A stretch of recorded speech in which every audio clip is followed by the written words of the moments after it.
Hi, I'm Nina. I've been a researcher and lecturer in French cultural studies for over 10 years now. I've worked a lot on museums and how museums tell stories. I'm particularly interested and excited about working on the Unrest project to think about how museums represent war and conflict. First of all, it's not what you expect of a military history museum at all.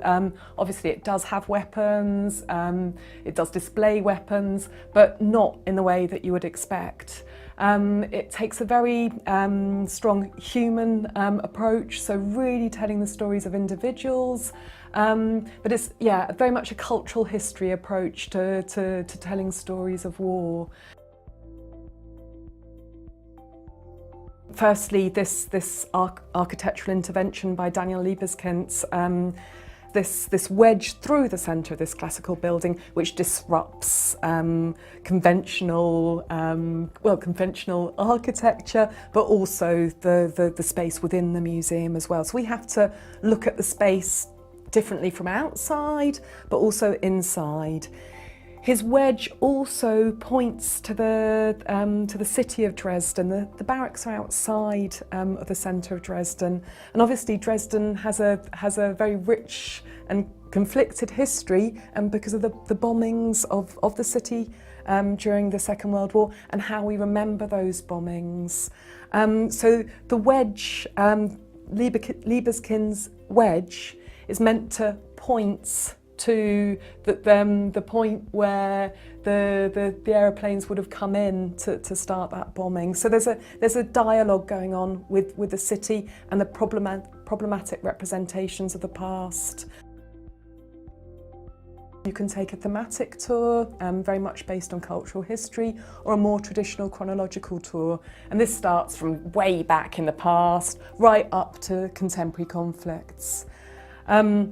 So already you've got the multi-perspectivity inherent in this agonistic approach in these two different tours that you can choose as a visitor to pursue.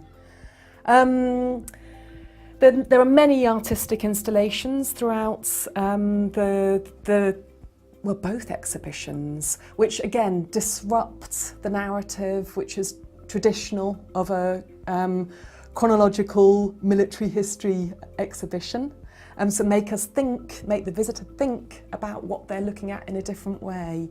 So for example, when you enter the museum on the ground floor, you've got this massive artistic installation which has on loop the words love and hate. And these words meet each other and generate new configurations of love and hate all over this massive, massive wall. You cannot miss this. And so from very early on in the museum, this idea of passions, of emotions is really foregrounded. But one temporary exhibition which was very, very interesting and controversial was an exhibition of photographs by the American photographer Sean Gallup, which he took photos of the perpetrators of extreme right protesters in Germany, and explored their stories. So a really unusual take, and well, if we think a little bit about Germany's past, quite a controversial element to introduce into this space. One very striking example is they have a V2 rocket, which is obviously huge. It's very, very tall, takes over several floors, a really striking object. If you think about why a lot of people go to military history museums, it's precisely to see this type of object. But how they've displayed it, I mean, it's a tremendous object to display already within that space. But they put it in conjunction or close to photographs of the concentration camp where they made this V2 rocket. So a bigger perspective, a bigger context, a larger context is provided for this object in a way that you wouldn't necessarily have thought about it before. To give you an example of an exhibit that does this, I think, really effectively, there's a big gallery.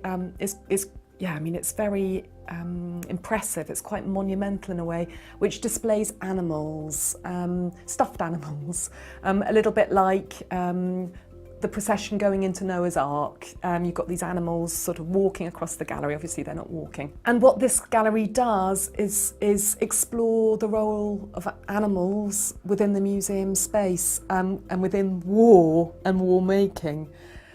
So you've got a video of a very cute cat, for example, and then the next shot of this cat is undergoing experiments with different chemicals for warfare. So quite, really quite upsetting. What we don't want to see happen to animals. There are sheep in this exhibition too, this part of the gallery. And again, it's thinking about the role of sheep within the war. I think a role that most people haven't spent a lot of time thinking about. And they would use them as bomb detectors. So they would let the sheep roam across a field, and yeah, if there was a bomb, they'd get blown up, obviously. So there's interesting things like that, to interesting ways of displaying objects, and that's very much foregrounds this critical approach, which gets you to think about things in a different way. This critical approach is somewhat flattened out, somewhat tempered by the public relation role of this military history museum. It comes under the aegis of the Bundeswehr, the German army, and it has a very important diplomatic role to play in terms of the German army. And if you think about the Second World War, this is an image that they've got to get right. Yeah. So all German soldiers have to visit this museum as part of their training, and this is for them to think about the moral dimension of warfare. Again, playing on that critical approach. Yeah, think critically. Soldiers must think critically about war too. But as I said, that's very much flattened out by this PR aspect. Their approach is very much indebted to thinking about cultural history of violence. So it's not a typical military history museum by any means.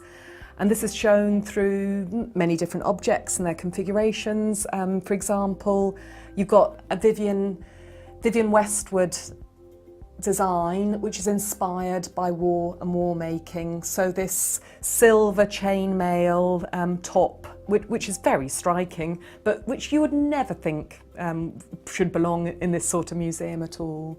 So it's a big comment on how war actually affects all parts of society. War is pervasive in how we live our lives, and I think, yeah, those sorts of objects make us think about that in a critical way. So an agonistic approach within the museum space is going to be difficult, but it's going to include a much broader historical perspective, which contains many different perspectives, different points of views, conflicting voices on that subject.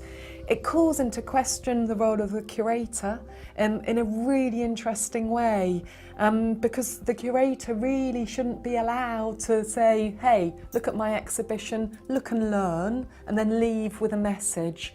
Instead, I think very much a curatorial approach, which is agonistic, is going to be in dialogue with its visitors, or maybe in conflict with its visitors, but it's going to be very open-ended in that approach.